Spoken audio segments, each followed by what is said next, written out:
Cameroun, la route en colère, le transport routier explose, Chiroma sort le fouet présidentiel et... Mesdames et messieurs, asseyez-vous bien. Attachez vos ceintures, pas celles du bus qui tremble, hein, vos ceintures de survie émotionnelle, parce que ce que nous allons vous raconter dépasse la simple crise. Oui, dépasse.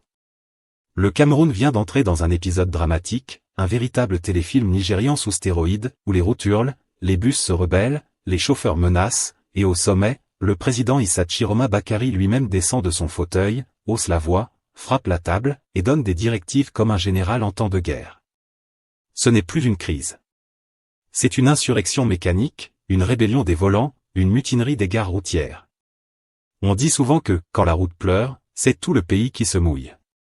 Eh bien, mes frères, cette fois-ci, ce n'est plus des larmes, c'est un déluge.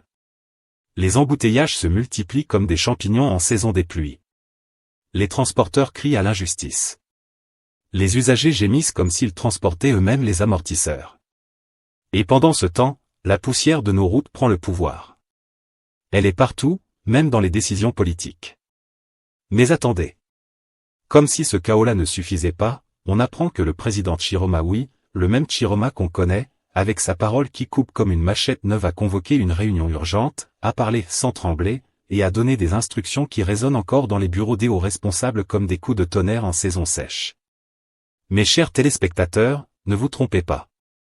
Quand un président commence à parler de route au Cameroun, c'est que quelque part, un pneu a éclaté, un chauffeur a explosé, et un ministre commence à perdre sommeil.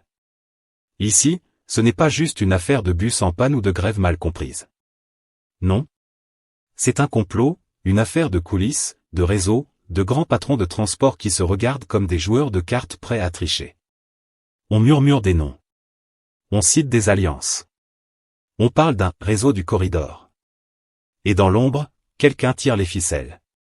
Ne partez pas, car ce reportage va vous plonger dans un monde de complots et de secrets bien gardés. Chaque mouvement, chaque détail, est essentiel. Ce n'est pas juste une simple crise, ce n'est pas juste une simple directive, c'est une révélation qui pourrait bien redéfinir tout ce que vous pensiez savoir sur le transport routier au Cameroun. Et avant que nous vous ouvrions les portes de ce mystère, prenez seulement un instant pour aimer cette vidéo, vous abonner, et surtout activer la cloche de notification. Parce qu'ici, sur Camé News, on ne vous sert pas l'actualité froide comme un beignet d'hier. Non. On vous la sert bien épicée, pimentée comme la sauce jaune de Fumban, pleine de rebondissements et surtout, sans filtre. Restez bien avec nous. Ce que vous allez entendre n'a rien de banal. Le bus est déjà lancé, il faut seulement s'accrocher. Partie 1, le grand bal masqué d'Etoudi, quand tout le monde fait semblant de ne rien savoir. Mais tout le monde tremble. Mes chers téléspectateurs, asseyez-vous bien, attachez vos ceintures, et surtout, mettez vos téléphones en silencieux, ce que nous allons décortiquer ici n'est plus un simple remaniement ministériel. Non.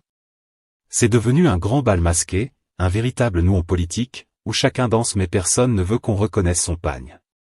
Et oui, dans ce Cameroun-ci, quand le vent du remaniement commence à souffler, même les ministres qui n'ont rien fait depuis 10 ans deviennent subitement très gentils, très actifs, très humbles, très repentants.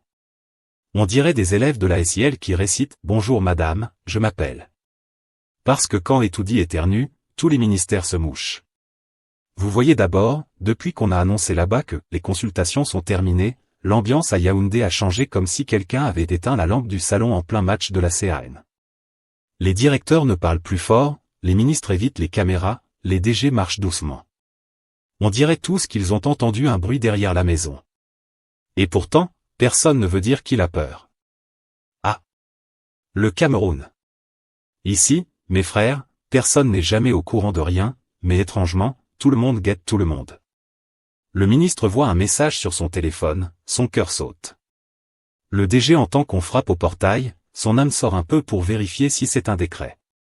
Le secrétaire général reçoit un appel inconnu, il respire fort comme quelqu'un qu'on a surpris au mauvais endroit. C'est ça que vous appelez fonctionnaire de haut niveau? C'est plutôt niveau élevé de stress. Mais attendez seulement, ce qui rend le bal encore plus savoureux, c'est la façon dont chacun se met à réaménager son comportement dès que le parfum du remaniement commence à flotter dans l'air. Celui qui ne venait jamais au bureau arrive maintenant à 6 heures comme gardien de nuit. Celui qui ne signait jamais un document s'empresse de paraffer tout, même les demandes de congé. Celui qui ne connaissait même pas les noms de ses directeurs techniques les appelle maintenant « Mon cher fils, approche que je t'explique ». Celui qui n'a jamais mis pied dans sa région d'origine se retrouve soudain dans un avion, selfie en main, toujours auprès de mes populations. Mes frères, mes sœurs, on connaît ces scénarios-ci. Et puis, tcham. Tout le monde devient philosophe. On cite Paul Biya comme si c'est un psaume. On parle de loyauté, fidélité, cohésion, continuité. Pourtant hier encore, quand on demandait leur bilan, ils regardaient le journaliste comme si c'était un examen de mathématiques. Mais ce n'est pas tout. Quand on dit que les consultations sont finies, les gens commencent à faire la paix avec des ennemis qu'ils n'ont pas salués depuis 1997. Un coup de fil ici, un message là, un sourire forcé par-ci, un « mon frère je pense à toi » par-là. Les mêmes personnes qui se battaient pour une parcelle d'influence deviennent soudain des saints, pardonne-moi pour les malentendus. Quels malentendus? Les Camerounais connaissent. Ça ne s'arrête pas là. Quand un remaniement approche, les rues de Yaoundé deviennent un théâtre. On croise un ministre dans un deuil, il tient la main de tout le monde. On le voit dans un mariage, il danse comme si c'est lui le marié. On le surprend dans un marché, il goûte les arachides jusqu'à dire « Vraiment maman, ton arachide me touche au cœur. » Monsieur le ministre, c'est l'arachide qui vous touche ou bien c'est le décret qui vous fuit. Mais le plus comique, c'est la manière dont chacun jure qu'il n'est pas concerné. Moi? Remaniement. Ah non, moi je travaille. Moi le président connaît que je suis solide. Moi je ne cherche rien, je suis serein. Serein comment? On a vu comment vous avez sursauté quand votre téléphone a vibré. Mes chers téléspectateurs, dans ce pays, même quelqu'un qui sait qu'il n'a rien volé tremble. Parce que le remaniement au Cameroun, ce n'est pas seulement une question de compétence. C'est une question de téléphone qu'on t'appelle, une question de silence qui te poursuit, une question de rumeur qui te regarde, une question de « on dit que c'est ton tour ». Et pendant que tout le monde joue sa petite danse, le peuple regarde, amusé, fatigué, mais lucide. Parce que nous, on sait que ce grand ballet-là a toujours les mêmes chorégraphies. Partie 2, les revendications qui brûlent comme frein de camion dans la descente de Sanchou. Mes chers téléspectateurs, approchez, asseyez-vous bien. Parce que ce qui ressemble à de simples revendications de chauffeurs, là, ce n'est pas du bruit gratuit. Ce n'est pas un caprice d'hommes fatigués qui veulent juste faire sensation. Non. C'est un véritable cahier de doléances, un document plus lourd qu'un camion chargé de sacs de riz, et plus explosif qu'un pneu de 22 tonnes qui éclate en pleine chaleur à Kaélé. Commençons par le premier point, la libération immédiate des chauffeurs et motoboires arrêtés. Ah mes amis. Voilà un pays où, quand tu réclames tes droits, on te cueille comme un avocat mûr derrière la maison. Tu n'as encore rien cassé, tu n'as insulté personne, tu n'as même pas levé la voix, mais on te prend, on t'emballe, et on t'emmène. Tu te retrouves derrière les barreaux comme un criminel, alors que ton crime, c'était seulement de demander qu'on arrête de te voler sur la route. C'est ce paradoxe-là qui fait que les Camerounais disent souvent. Ici, même quand tu souffres, il faut souffrir en silence. Ensuite, il y a le point qui fait pleurer même les amortisseurs, la fin des tracasseries routières. Mes frères, mes sœurs, si quelqu'un veut écrire un livre sur le harcèlement institutionnalisé, il doit aller sur la route d'Ouala-Koussery. On dit 94 points de contrôle. Je répète, 94 postes. Même les feux tricolores en Europe n'atteignent pas ce niveau d'ambition. Sur cette route-là, chaque freinage raconte une histoire. Chaque uniforme veut quelque chose. Chaque sourire cache un tarif. Si tu as 10 000 francs pour faire la route, tu arrives avec 1500 francs. Le reste est parti nourrir les contrôles, les contrôleurs et même les contrôlés. On a atteint un niveau où les chauffeurs connaissent les postes de contrôle comme un élève connaît les chapitres de son cours d'histoire. Poste 1, salutation obligatoire. Poste 2, contribution patriotique. Poste 3, encouragement à la route. Poste 4, soutien aux forces de maintien de l'immobilité. Et ça continue ainsi, jusqu'au point 94 où tu n'as même plus la force d'ouvrir la vitre. Tu regardes seulement, tu pries, tu souffles. Alors oui, les chauffeurs sont fatigués. Très fatigués. Fatigués de transporter des marchandises tout en transportant aussi les frustrations du pays. Fatigués d'être les vaches à lait d'un système où chaque agent veut prendre sa part avant même que le camion n'arrive à destination. Fatigués d'être les seuls à respecter la loi pendant que la loi ne les respecte pas. Troisième revendication, une convention collective moderne et protectrice. Ici, mes chers amis, il faut s'asseoir. Parce que ça fait 40 ans qu'on parle de modernisation, mais pour les chauffeurs, la modernité s'est arrêtée au moment où les camions sont passés du diesel à l'injection. La retraite? Un rêve plus lointain que la lune. Les salaires? Parfois réguliers, parfois fantômes. La CNPS. On cotise, mais quand il faut toucher, on te dit, le système n'a pas encore chargé. Les chauffeurs veulent juste une vie normale, où leur travail les protège au lieu de les tuer à petit feu. Ils demandent une CNPS qui fonctionne, un salaire qui tombe à date fixe, une dignité qui dépasse le simple fait de tenir un volant pendant 14 heures par jour. Et enfin, le point qui fait trembler même les montagnes, la réhabilitation des routes. Mes amis, parlons vrai. Dans ce pays, les camions souffrent plus que les gens. Si un camion pouvait parler, il allait demander la nationalité d'un autre pays. Nos routes ne sont plus des routes. Ce sont des collections de nids de poules, des couloirs de poussière, des zones de turbulence. Il y a des trous tellement profonds qu'on dirait qu'on veut atteindre le pétrole du sous-sol sans consulter la SNH. Et malgré tout ça, on dit aux chauffeurs, faites attention, vous abîmez les véhicules. Comment ils n'abîment pas? Vous voulez qu'ils volent au-dessus des trous? Le pire, c'est quand on les verbalise pour des défauts qui viennent justement de ces routes-là. Tu tombes dans un trou, ton essieu se tord, on te dit, monsieur le chauffeur, véhicule défectueux. C'est comme gifler quelqu'un et lui demander pourquoi sa joue chauffe. Ces revendications, libération, dignité, fin de l'extorsion, convention collective, bonne route, ce n'est pas de la politique. C'est la base, le minimum vital d'un État qui veut se dire sérieux. Mais chez nous, revendiquer le minimum devient un acte héroïque. Et c'est pour ça que cette grève fait trembler le pays. Parce que les chauffeurs ont mis le doigt sur des plaies que le régime cache sous des pansements usés depuis des décennies. Partie 3, le régime qui entend sans écouter, le dialogue version mode silencieux. Mes chers téléspectateurs, entrons maintenant dans la partie de l'histoire où le Cameroun devient un véritable théâtre, avec des acteurs qui connaissent leur rôle par cœur, mais qui refusent obstinément de lire le script du peuple. Parce que oui, pendant que les chauffeurs crient leur souffrance comme une corne de 70 tonnes dans une côte raide, nos autorités, elles, semblent avoir activé le mode silence, comme si le pays était une réunion WhatsApp du dimanche. D'abord, soyons clairs, on ne peut pas dire qu'elles n'ont pas entendu. Non. Le régime en place, ça entend toujours très bien. Les plaintes du peuple, ça résonne jusqu'au 8e étage des ministères, même dans les bureaux climatisés où les dossiers prennent souvent la poussière avant d'être signés. Mais écoutez, c'est là que le problème commence. Écoutez vraiment, là où on se dit, ok, il y a un souci. Réglons-le. Non. Chez nous, écouter, c'est devenu un art martial. Tu fais semblant d'écouter pour esquiver la réalité. Regardez un peu la scène, les transporteurs bloquent les routes, les cargaisons restent immobiles, les marchés sont paralysés, et au lieu de se demander, qu'est-ce qui cloche, certains responsables se demandent plutôt. Qui leur a dit de faire ça? Qui est derrière?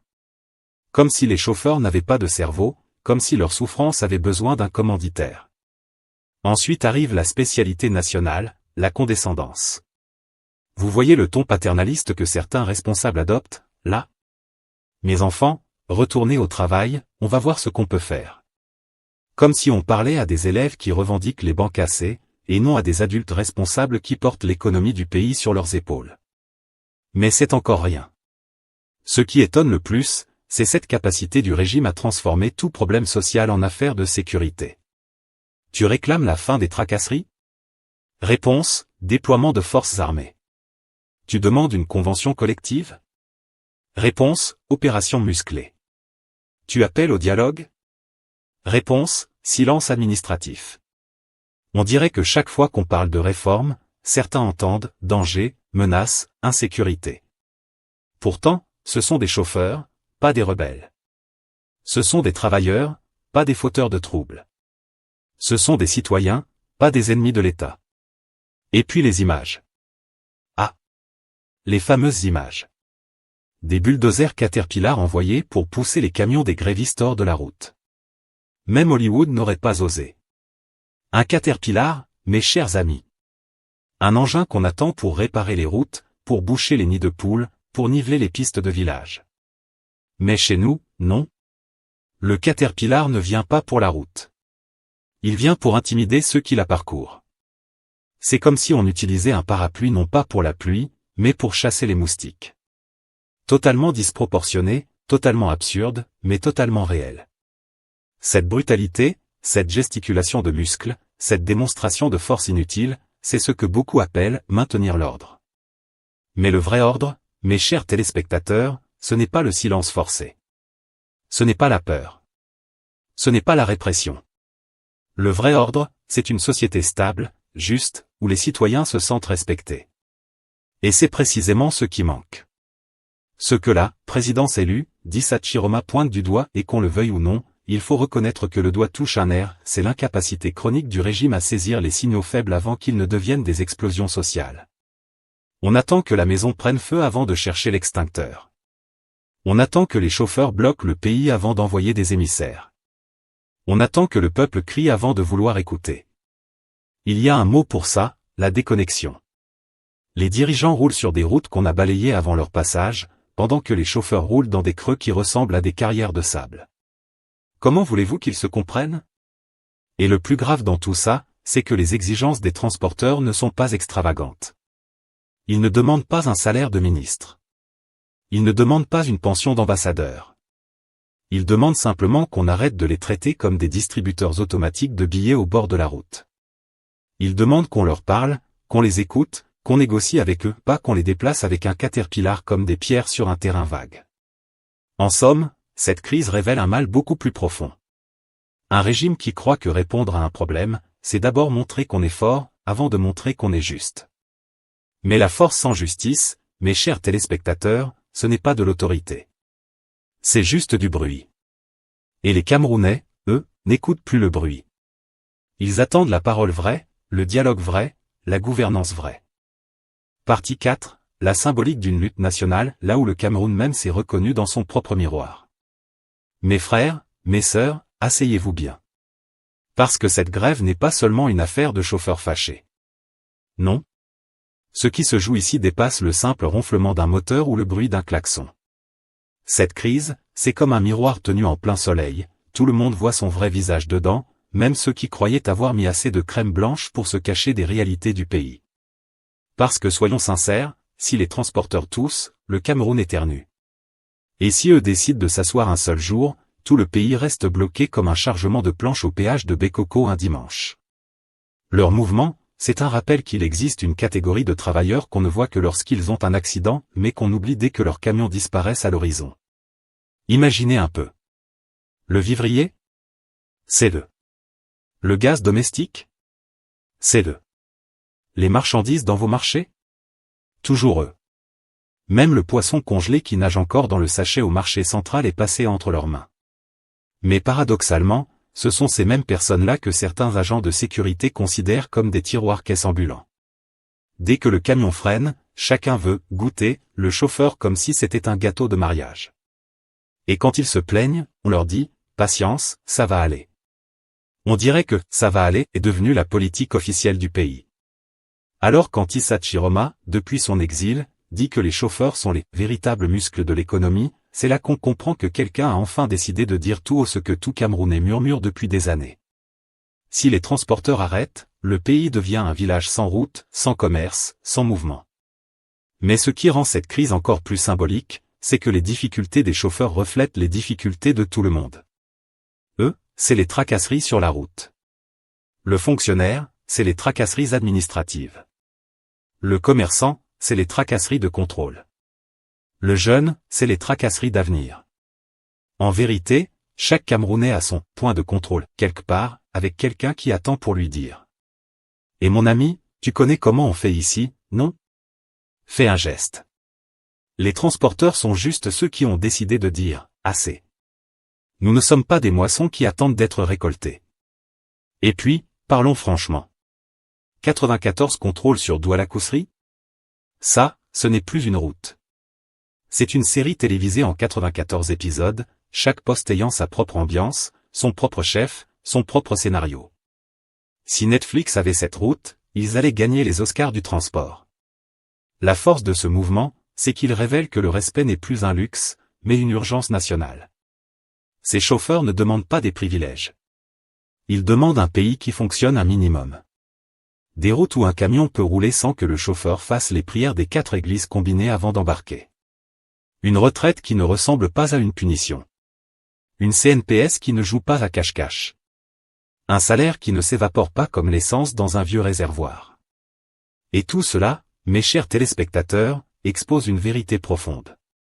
Le Cameroun est un pays qui s'appuie sur ses travailleurs les plus courageux, mais ne leur offre pas toujours le respect qu'ils méritent. Le combat des chauffeurs devient alors une fable nationale. Quand ceux qui portent le pays se lèvent, le pays entier doit écouter. Quand ceux qui donnent l'énergie décident de s'éteindre, le pays entre en blackout.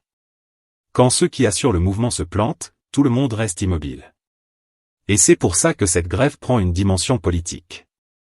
Parce qu'elle montre clairement que le problème n'est pas seulement sur la route. Le vrai nid de poule, là, c'est dans la gouvernance. Une gouvernance qui semble parfois surprise de découvrir que les citoyens ont des sentiments, des attentes et, pire encore, des droits. En soutenant ses chauffeurs, Issa Chiroma ne fait pas seulement de la politique. Il touche une corde sensible.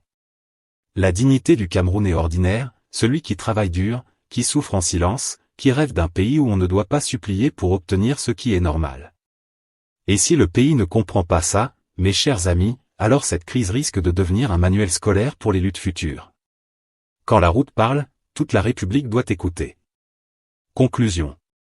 Alors, chers abonnés de Camé News, la vraie question est simple, est-ce que le Cameroun peut encore avancer quand ceux qui conduisent les camions de l'économie passent leur temps à éviter les trous, les tracasseries et les humiliations? Dites-nous en commentaire, qui doit agir, et comment. Aimez la vidéo, partagez-la, abonnez-vous à Camé News, parce que tant que la vérité roule, nous aussi, on ne freine pas.